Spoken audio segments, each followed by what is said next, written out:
This is a safety bulletin that's been issued by the Cayman Islands. They issue safety bulletins. This is something that happens before a final report of an incident that's happened, but they want to get the information out there to prevent similar things from happening to other vessels. I'm going to read from that report. Now, it should be noted that the name of the vessel was omitted from this report, so it's just a safety bulletin. We do, however, think we'd know which vessel it was, although we don't know where it was or when it happened.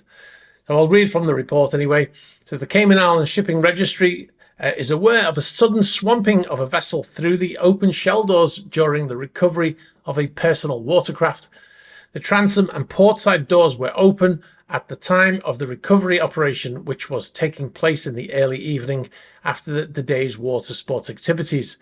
The conditions at the time of the recovery were described as near flat calm, but the vessel is known to have taken on a port list during recovery operations as reported by the crew. That will be because of the weight of the boat that they were hauling out of the water with the crane, most likely. During the recovery operation, the vessel was hit by 3 large waves, larger than they were experiencing at the time, of unknown origin, possibly wake from vessels passing by. That's just my guess, which resulted in significant water ingress. The water ingress led to the progressive flooding in all bilges and spaces aft of the engine room, and the vessel taking on a 10-degree port list. The water ingress also led to the failure of the hydraulic systems, and consequently the doors could not be closed.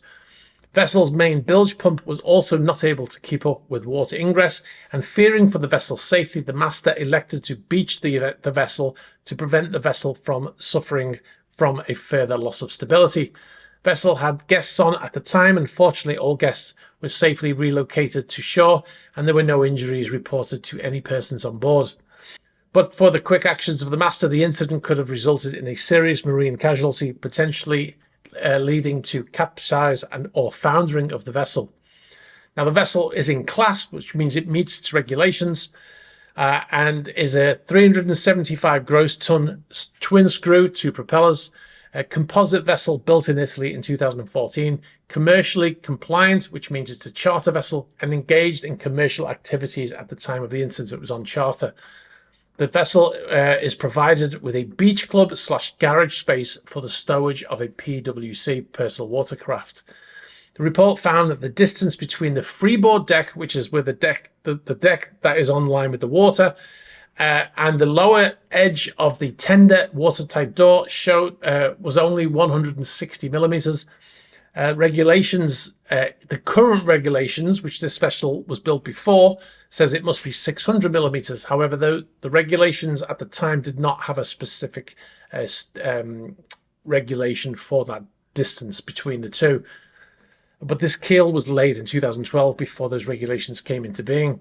It recommended that a ready means of manual closure should always be available in the event of a failure of electrical or hydraulic systems. Apparently this boat didn't have that.